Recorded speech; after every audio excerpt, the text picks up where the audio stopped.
Divorce and infidelity final ending. Other parts down below in comments. Lawyer has strongly advised against investigating or exposing as this looks bad. In any case, I already know all I need to know. Who and when, what and where is not important, and I don't want to know details anyway. She is already exposed to the people who matter most in her life. Our kids, and she carries on despite their disapproval. People have encouraged me to expose her to her parents, but they won't care. They will have less influence on her than her kids. And lawyer says this would be a bad move legally. I believe that she has been introduced to his circle of friends and colleagues and they welcome her with open arms, so no exposure to be done there. I think that there is very little hope of our anyway. Things are too far gone, but certainly no hope at all whilst other man is in the picture. She is a fully fog-bound walk-away wife and OM keeps her firmly in the fog. She will only realize what she is walking away from with a very hard landing back in the land of reality.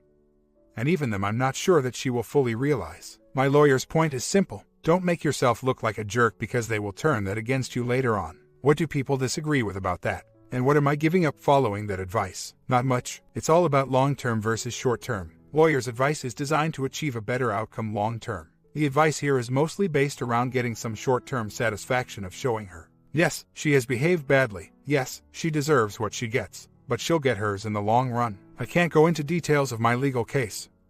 I would be mad to put that out there on the internet. My wife is behaving incredibly coldly, both in what she is doing and in the way that she is treating me, with a heart of stone. I, in turn, am incredibly angry with her about this. Not much warmth there day to day, although I am warm with the kids. Neither of us is a particularly warm person anyway. We're both Northern European rather than American, and even on that scale we are both at the cooler end, and don't express affection quite so much. My wife in particular can be very cold with people. She comes from a difficult family background, and in classic nice guy style I wanted to fix her. Do I really love her still or do I just have a bad case? All I know is that when I start to think of the times when I saw her tender side, which could be quite rare, it just kills me. I get very upset. I can't deal with it. It's easier to be angry with her or just to try to be indifferent.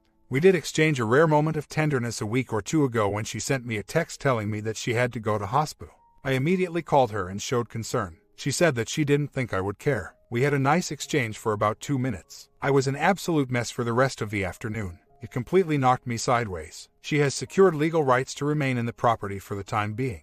And any spouse, for which, in effect, read man given the bias of the courts, who is deemed to be unreasonable or to be physically or emotionally abusing the other spouse can be restricted to certain areas of the home or banned from it altogether. I have already been threatened with this. And of course, courts are all too willing to play safe and to believe tales of abuse. To those who will no doubt say that I should have punished my wife by making her continue to sleep on the floor, I would say 2 things. 1. At that stage I knew little or nothing of her affairs, so there was nothing to punish her for. 2. The kids would have taken her side if I had treated her that harshly, and, in any case, I do not think that it would have been a good lesson for them to see one parent being deliberately cruel and uncaring towards the other one.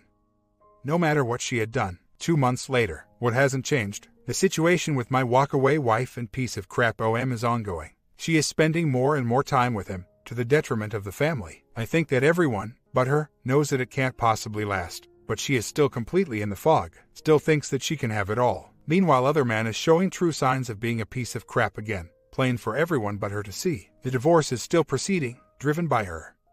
But let's just say I am not exactly putting obstacles in the way. I expect more developments in the next few weeks and will update but can't talk about them now as they are all about the legal process. So that's what hasn't really changed. What has changed a lot is me. I have gone through this baptism of fire and come out the other side. I have managed to tap into my inner strength and inner wisdom. I feel far stronger and more centered than I ever did, even before D-Day. Life is still full of challenges, and I don't quite know how I'm going to meet them, but I know that I will. All the mental energy that I used to expend on worrying is gradually being redirected to thinking about the future. I never felt before that I was a worthwhile or worthy person.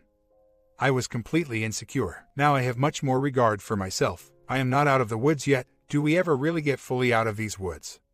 I wonder. But I am beginning to emerge from this process a more secure, more confident and generally better individual than the person I started it as. And my STBXW now has a legacy of lying, cheating and dishonesty to overcome, and she is finding it very difficult. I have started living for myself a bit, but my main focus remains the kids. They already have one parent who has run straight into the arms of another partner, and I don't want to make that too, as I think that they would feel completely abandoned.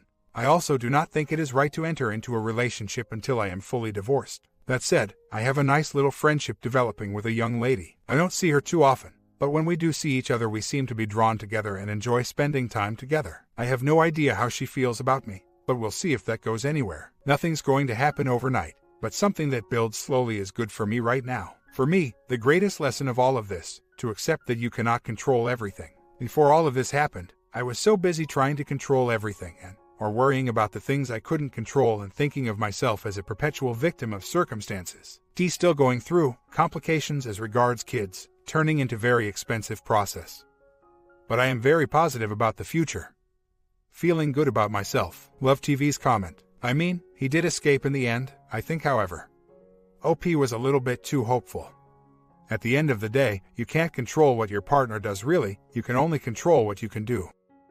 Story 2. Got married very young, after kids left to study abroad. I thought we were working on us again being alone. Bought a weekend house, went every Friday for more than 1 year. Around 2 years ago, he started acting distant. Fights were easy to start and sleeping in different rooms was becoming normal. Tried to talk but things became the same within days. Worked together for 15 years. I was desperate by December and asked him to move, so he did next day. Was like if I was opening the door to the dog. After 1 year of separation, this January this year, he asked for divorce.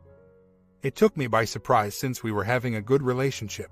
No, for sure. He is a lonely man and told me he liked being like that and that our marriage was broken since several years. I have not been working since he moved out and feel so lonely. I thought we were going to be able to work things out. We're going to to the same therapist. She told me to give him time, so that was what I was doing. But then after he asked for divorce, I asked her what went wrong and she told me that he got comfortable and since he's very busy at the office he doesn't think as I so often and that he has not being able to feel real loneliness. I told him to do what is necessary, that I was not going to be the one doing the paperwork for the assets change of name etc. Seems that has taken time, more than expected, but once in a while I get requests to sign papers or go to the bank and feel so sad. Part of me would like this to be over.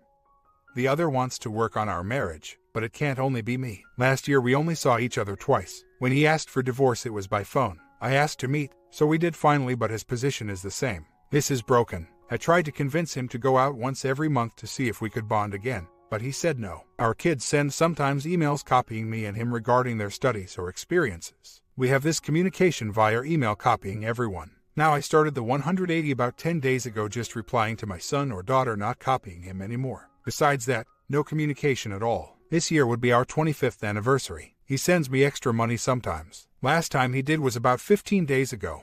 I started crying, because I feel that what I need is him not the money and writing checks as always being his way of showing love. Confused, but knowing that it is what it is and trying to move on looking for a job to keep myself occupied besides some courses I am receiving but don't do the job. Forgot to mention I have a great relationship with his family and so does him with mine. It is so sad when I hear his mom tell me that he would have to go the Sahara Desert to find another woman like me. Asked about a secret OW or if he discovered he was gay. But no to both questions and after 1 year and 4 months I would know if he had He is just an introvert, proud person that doesn't love me anymore. That is my conclusion. And to be sincere, I don't know if I would like to be back with him, because I was already very independent in our marriage. Did a lot and he was sometimes like another kid, not showing any intimacy interest not as for bonding, but as for communication, details, etc. Acceptance is so hard, failure feeling is here all the time. I feel what hurts to me the most is 1. Being alone 2. Marriage failure 3. Thinking we have all to be happy but he needs a little change towards the relationship,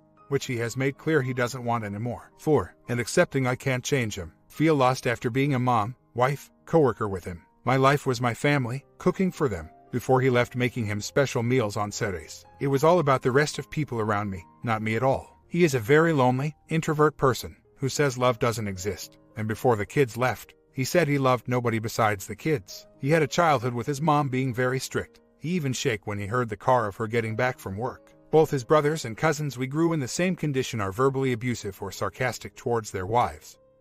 I didn't let that happen more so here I am. At the beginning of the marriage, 23 years ago. There was a 3-year period when he was using meds. I had an affair at work for 3 months which I ended without him knowing and even left the company since knew my revenge wasn't good. I couldn't live with that and finally ended up confessing after a year. 20 years ago. He says now that somehow, he can't forget that and he closed his heart to me. That tried but doesn't work for him. I begged, was treated like a W for 5 years, tried to explain my reason was revenge. That he did worse things, etc. But it seems he can't forgive it all. I also retired my savings from my life insurance account, so I have some savings now put together. My daughter is going to India for a volunteer for 2 months, and I am applying to go to work in the food preparation volunteer program they have there. Thank you for your words, because it makes me think I am making the right choice. He knows of the affair. I confessed 20 years ago, felt I owed it to him and thought that the things he had done before were much worse.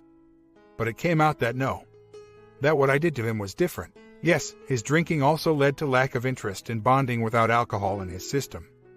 Was an issue for sure. Also, he isolated playing his guitar, and I knew I couldn't talk to him after his first beer because he would be in his happy world. I don't want to make him the bad guy. He is a good guy, responsible father, but not a good partner for a marriage for me, even though I love him very much and wish he could see further than the moment. Our kids, 24 and 22, are aware of everything. I told them also they don't blame all on his dad because I had my part too and can't change how he feels about what happened so long ago, or maybe now that he is living a midlife crisis or simply doesn't love me anymore. Hurts so bad to fail. I did all I could, but still think I could live with him since he's not a bad man but has his character and isolates. Well, there are much worse men out there. Loneliness is so sad, and I don't want to end alone. He adores his kids, but somehow, I feel he blames them for leaving home and has always have problems showing affection to them. Also, I don't think the therapist is ideal for this situation. I was going with her too but left her and went to the psychiatrist since and have felt much better. One of the worst days during this separation was when I went to her and asked after he asked for the divorce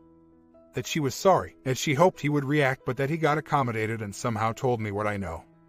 He's stubborn, and that it seemed he took his decision. He doesn't look for encounters with the kids, but no, he misses them. I have traveled 4 times during last year and he had always written me to give me any complaint about our oldest, car, work, whatever. When I told him, our daughter was talking about living in Germany for the rest of her life. He asked me not to tell him anything about her unless it came from her.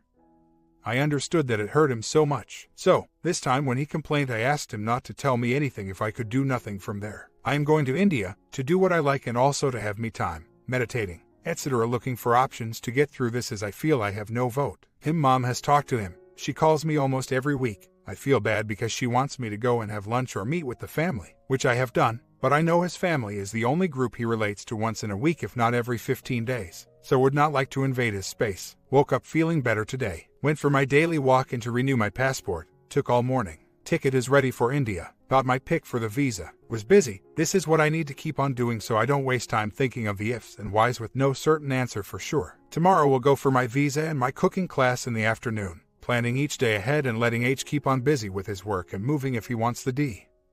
Anyways, I am leaving in June so it won't be enough time since filing get you a date here for 1.5 minutes 2 or maybe 3 months with the judge even it is a mutual agreement. So, it may take until September and end it in DEC.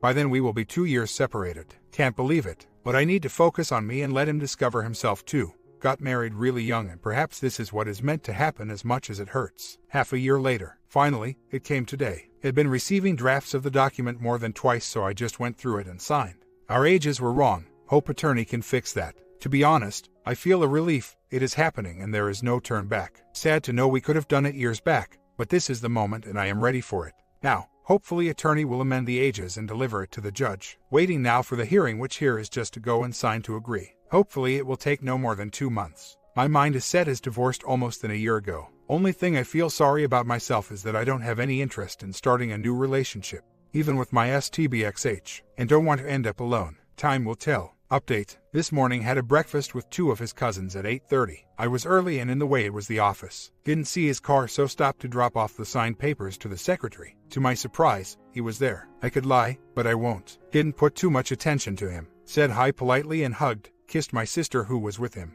Later I was sitting in the restaurant and got a call from him. He was in a car accident on Saturday night. Car was determined by insurance a total loss. Called me to ask for a signature for the insurance papers because of the policy company rep name. At the same time, he said he was going to give me money to change my car. What the duck, guess it is his conscience. Or whatever, but I am glad he is okay. 4 weeks ago, he also was assaulted while climbing the volcano and asked to move to the bushes. He ran and heard a shot. Says he could smell the gunpowder. But there are several curves, so guess he could manage to get out of it knowing the paths. I am so sorry for him and couldn't imagine what would I have done or feel something happened to him. He is the father of my kids, but that is what first comes to my mind. Then that he was the man I was married to. Feels weird, but thankful he is okay. We have a problem here. I am done with this and don't plan to look back. I just hope he doesn't come back with the blah blah blah speech one day. This has been serious stuff for me. I grew up in a healthy home until I was almost 16 and not the family he grew up where everybody split and now it turns boys turned into men are taking revenge of their moms with their spouses or trying to show their dads they are good or better. Hope there is no more coming than the final signature. If it is, I guess I will be so sorry for him. I don't see my life with him by my side again. Has been a tough experience and to be sincere can't picture myself on it again. Months later, I have been remembering things that just tell me you don't deserve it and feeling. Thought keeps in my mind. As for example, he was a H that when we were coming back home at night didn't go after me. I was left behind since he drives faster. Can't remember a single time he talked about our future. Doesn't like the things I like, which can be okay. But didn't make a single effort to join me, which I always tried to do until about a month before we separated. Got mad at me because I was slower than him coming down a volcano trip. If I got angry at something he yelled, "Don't yell at me like that." I said I would like to visit my daughter abroad if she decided to raise her family in another country. He said that it was not of his interest to go 2 stays at the hospital without his visitations. I did go alone to visit my kids abroad without him. I did go to a dream trip and told him by phone I would love to celebrate our 25th anniversary there. Silence. Once we went to a concert and I passed out in bed after returning. He told me after like 2 months when I asked what was wrong with our physical life that he was not happy with our physical life because I wasn't available during that night. And much more to add during these 2 years of separation. Not blaming him but me partially for letting it all go through. He was not into the M as I was. I took my roles as mom, wife, businesswoman very seriously. But that was me. He might be going other way. Just today, I had to go and make line for 4 hours for a car name change, which he did for the other cars of the company but didn't include mine. His feeling at the time, I don't know, but means something. So, I am really getting tired, or already got, to the point where I am ready to sign those papers now. Unfortunately, there is still 1 more month to go. I found out what I have been missing is the company of someone, the marriage status. But not him. Care about him, yes, but not as a husband. I just hope I have the opportunity in my life to have the experience of enjoying a reciprocate relationship, cause what I have had is a codependence relation. I am feeling different. Lately the times I go to sleep, wake up thinking about the situation are becoming less. Little by little, and when it happens the feeling is different, like accepting it but to be the best for me. Not as before when I felt sad and wanted to go back and think what changes I could have made, etc. I also question if I will ever get into another relationship, but hope I will one day. Not feeling ready yet, but part of me wants to feel what is it like to live a different reciprocate caring relation. Time will tell. In the meantime, keep working on myself, enjoying life as much as I can, knowing me. Working on my small business and building new dreams. Just today I saw him for an endorsement he was doing to me. It was a 2-hour meeting with his aunt, our lawyer, and my sister. Lol. Funny group. I have to be sincere. At first, I thought I didn't care about it. Then after showering I was doing my hair as usual, and it passed my mind to curl it a little. As he liked it, no way. That feeling got away immediately. Then after getting there and of course feeling my face hot for minutes, I was myself and didn't care about him. No butterflies, no nothing. Weird, but guess fair. After 2 years. Time went and I had to leave. Not before hearing him complaining about how late it was and me having to do a manual letter since he rejected to do it. Same stubborn man I know he is. So said bye. Then the game changed and he asked if I wanted to see his new car since I am changing mine. Said okay. Walking to it I mentioned I was short some money to get the one I want, and his aunt said perhaps STBX could help you. In front of him, and he answered sure. Why don't you go and ask my brothers if they can help you after all you did for them? I stayed silent. No need to answer to that silly suggestion. Don't know, and to be sincere don't care anymore. I will manage. Life is full of changes. Things don't always end up the way we think they will. Everything has an end. I am now sure of that. A month later, after D papers are signed, I feel a relief after the pain, limbo, deception, angry moments, sad moments. I think a while ago acceptance came into my mind and heart, and that helped. We're 2 years of getting used to being alone, missing him little time less, and getting sometimes answers and signs of no love at all. We were cordial. The moment was so long, almost 2 hours there. And ended up signing and saying goodbye in good terms. Went then to have lunch with my sister and mom. After that went to pick up my car and to a nativity traditional activity which I enjoyed. Yesterday, busy day. Went to the spa for 4 hours and dentist. Today, free morning, dentist and therapist. Making sure to keep busy. Of course, I have my moments of loneliness when I think about what already happened.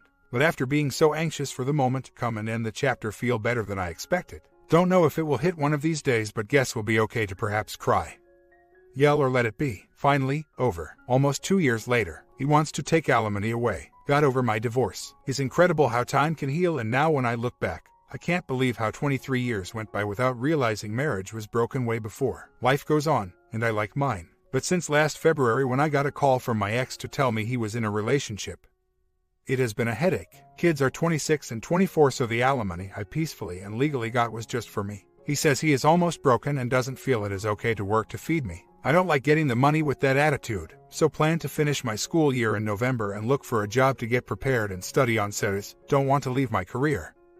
But in the meantime, I need to act. Is said, never saw it coming after an amicable divorce. Comments, support for life after a long-term marriage is that uncommon. I think in my state every 3 years of marriage equals 1 year of support. There are scenarios where lifetime support may be appropriate, but absolutely not if the ex-spouse has the ability to work and support themselves. Heck, you can educate yourself with an associate degree in 2 years and land a decent paying job. OP, if you had proven vested interest in the companies, you should have cashed out and taken the money. And I can't believe a lawyer didn't advise you that. Basing a lifetime income off of a business is crazy, on your part and on your ex's part. Way too many what-if possibilities. I'm not going to bother listing the scenarios that come to mind. I'm guessing you are being a little deceptive with us. I don't believe your lifetime alimony has anything to do with the companies. I believe because you were married a long time and feel you played your role as wife, mother, partner, you think you deserve a lifetime income. More like you retired than divorced. My advice would be to plan for the worst-case scenario. If the companies fail and he goes into bankruptcy, it doesn't matter what your divorce decree states about support. You can't squeeze money out of nothing. Right now, you know this is going to become an issue. He has already told you something needs to change. You mentioned one of the companies is already in trouble. Personally, I think you should renegotiate for a lump sum payment, or some other tangible asset such as more property. I would rather have the money in hand than fight and worry for the rest of my life. My comment: what do you think about the ending and the second story? Do you support the idea of lifetime alimony? Comment down below, sub and bell, and see you in the